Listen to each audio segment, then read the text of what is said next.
अगर मैं आपको बताऊं कि भारत में एक ऐसा राजा हुआ जिन्होंने चीन को भी हराया था, या फिर मैं यह कहूं कि एक ऐसा राजा हुआ जो अरब अरब लुटेरों के लिए एक काल के समान था, या फिर मैं ये कहूं कि भारत में एक सिकंदर भी हुआ जो महान सिकंदर से भी ज्यादा बलशाली और प्रभावशाली था, और साथ ही साथ उसका राज्य महान सिकंदर के राज्य से भी बड़ा था। या फिर मैं आपसे यह कहूं कि एक ऐसा राजा हुआ जिसका राज्य कैस्पियन सागर से लेकर असम के अहोम डायनास्टी तक फैला हुआ था।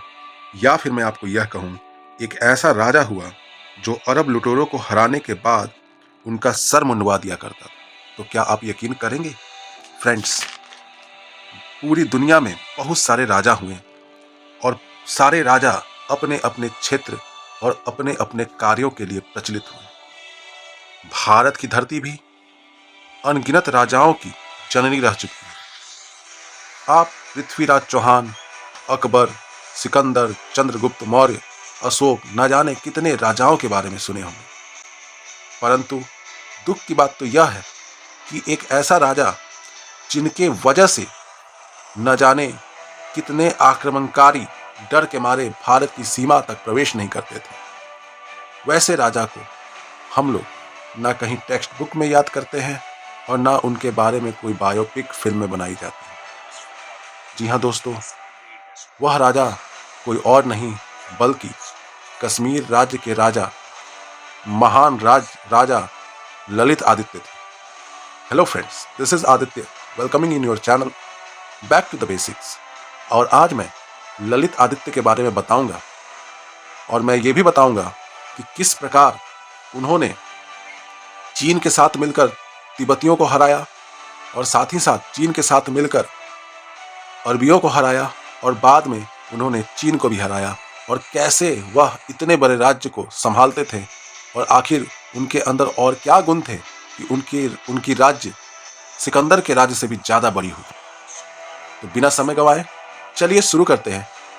परंतु एक रिक्वेस्ट है आपसे, अगर आपको इसी टाइप का इंफॉर्मेटिव वीडियो चाहिए तो प्लीज़ मेरे चैनल को सब्सक्राइब करें, इस वीडियो को लाइक करें और अपने दोस्तों तक इस वीडियो को ज़रूर शेयर करें, क्योंकि आपका एक शेयर, एक लाइक, एक सब्सक्राइब एक बहुत अच्छे कंटेंट को राइज करने में मदद करेगा, और ऐसे अनसंग हीरोज़ को प्लेटफॉर्म पे लाकर मैं वायरल करना चाहता हूँ, ताकि लोग जानें कि आखिर हमारी जन्म धरती भारत किन किन राजाओं को दी है, और उन राजाओं को हम किस प्रकार भूल गए हैं।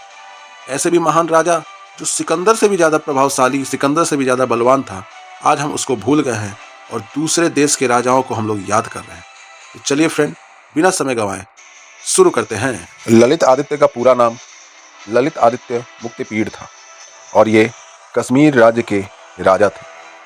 हमें अक्सर हिस्ट्री टेक्स्ट बुक में पढ़ाया गया है कि पहला मुस्लिम इन्वेजन भारत में सिंध राज्य पर हुआ था, और वो भी मोहम्मद बिन कासिम के द्वारा किया गया 1712 सीई में। और दोबारा जब मुस्लिम इन्वेजन हुआ तो दोबारा मुस्लिम इन्वेजन होने में करीबन 300 साल का गैप हुआ। मतलब फिर से आप टेक्स्ट बुक अगर खोलेंगे तो आपको बताया गया होगा कि मोहम्मद गजनबी ने 1000 सीई में भारत पर इन्वेजन किया। तो क्या कभी आपके दिमाग में ये चौंकाने वाला तथ्य नहीं आया कि ऐसा क्या था इन 300 सालों के गैप में कि भारत पर कभी भी अरबों ने या तुर्कियों ने आक्रमण नहीं किया? जी हाँ दोस्तों, इसके पीछे पूरी जो हाथ था वो था ललित आदित्य का। ललित आदित्य ने अपने जीवन काल में भारत को एक मजबूत किले में बदल दिया था, जिसको भेदने में अरबों को कम से कम 300 साल लग गए, और 300 साल बाद मोहम्मद गजनी 1000 सीई में भारत पर आक्रमण करता है। तो ऐसे महान राजा को हम लोग याद करना भूल गए, और हमारे टेक्स्ट बुक में भी इनका विवरण नहीं है। जबकि मैं आपको बता दूं कि ललित आदित्य के बारे में Chinese text book, Persian text book, Islamic countries के टेक्स्ट बुक के बारे में बहुत अच्छे से मेंशन है, परंतु हमारे टेक्स्ट बुक में इनके बारे में कुछ बताया नहीं गया है। तो चलिए दोस्तों, इनके बारे में और कुछ जानते हैं। ललित आदित्य के पिता का नाम प्रताप आदित्य और माता का नाम नरेंद्र प्रभा था। और ये कारकोटा डायनेस्टी के राजा थे। ललित आदित्य का शासनकाल 1724 सीई से 1761 सीई था, और अपने शासनकाल में इन्होंने कई असंभव काम किए। 37 साल का इनका शासनकाल कश्मीर का स्वर्ण युग भी कहा जाता है। परंतु जब ललित आदित्य सत्ता में आए तो इनके राज्य पर 3 तरफा मुसीबत आई। 3 तरफ से दुश्मनों से इनका राज्य घिरा हुआ था। एक तरफ तिब्बतियंस, दूसरी तरफ अरबिक आक्रमणकारी और तीसरा तरफ भारत में कन्नौज के राजा मर जाने के कारण एक पावर वैक्यूम बन गया था। तीनों तरफ से दुश्मनों से ललित आदित्य घिर चुके थे, परंतु अपने सूझबूझ, युद्ध कौशल और राजनीति के दम पर इन्होंने तीनों आपदाओं से पार पा लिया और अपने राज्य को नई बुलंदियों तक ले गए। तो चलिए जानते हैं किस तरह से इन्होंने तिब्बतियंस और अरबिक को साथ में हराया। जब ललित आदित्य राजा बने उस समय चाइना में सांग वंश का राज्य था। ललित आदित्य ने तिब्बतियन के खिलाफ युद्ध में चाइना का साथ दिया क्योंकि कश्मीर एक छोटा राज्य था और तिब्बतियंस को हराया। उसके बाद उन्होंने एक दूत को सांग वंश के राज्य में भेजा। उन्होंने चाइना को कन्विंस किया कि कश्मीर के बाद अरब्स चाइना पे आक्रमण करेंगे और ललित आदित्य और सांग के बीच में एक सैन्य समझौता हुआ, जिसके बाद ललित आदित्य और सांग वंश के सैनिकों ने मिलकर अरब्स को हराया और इस तरह डिप्लोमेसी की मदद से ललित आदित्य ने ललित आदित्य ने अरब्स और तिब्बतियन दोनों को हराया। मोहम्मद बिन कासिम द्वारा सिंध पर हमला करने के बाद अरब्स का मनोबल बढ़ गया।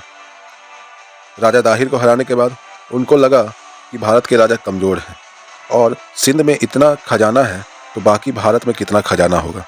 उनका अगला निशाना कश्मीर था और वो सिंध से कश्मीर पर हमला करने के लिए निकल पड़े। परंतु ललित आदित्य ने मेवाड़ के राजा बप्पा रावल, भारत के और छोटे राजाओं और चीन की मदद लेकर अरब्स को मुंह तोड़ जवाब दिया और उन्हें हरा दिया। इस हार से अरब्स को काफ़ी नुकसान हुआ। अरब्स को हार का स्वाद चखाने के बाद ललित आदित्य ने काबुल के रास्ते तुर्कमेनिस्तान के बुखारा रीजन के राजा को 4 बार लगातार हराकर अपना राज्य कैस्पियन सी तक फैला लिया। इसके बाद ललित आदित्य का राज्य कैस्पियन सी से लेकर अहोम डायनेस्टी, जो अभी प्रेजेंट में असम है, वहाँ तक फैल जाता है और इसके बाद इनको भारत का या कश्मीर का सिकंदर की उपाधि दी जाती है। इतना बड़ा राज्य जो सिकंदर के राज्य से भी बड़ा था।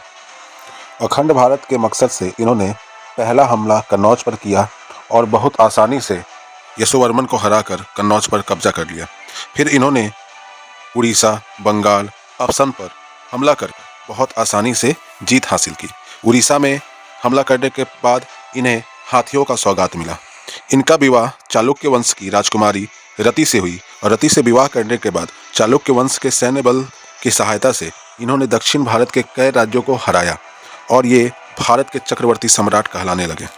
भारत में भी इन्होंने बहुत सारे काम किए और बहुत सारे राज्यों को जीता। अपने 37 साल के जीवन काल में न जाने अनंत युद्ध इन्होंने लड़ा और साथ ही साथ इन्होंने बहुत सारे निर्माण कार्य भी कराए।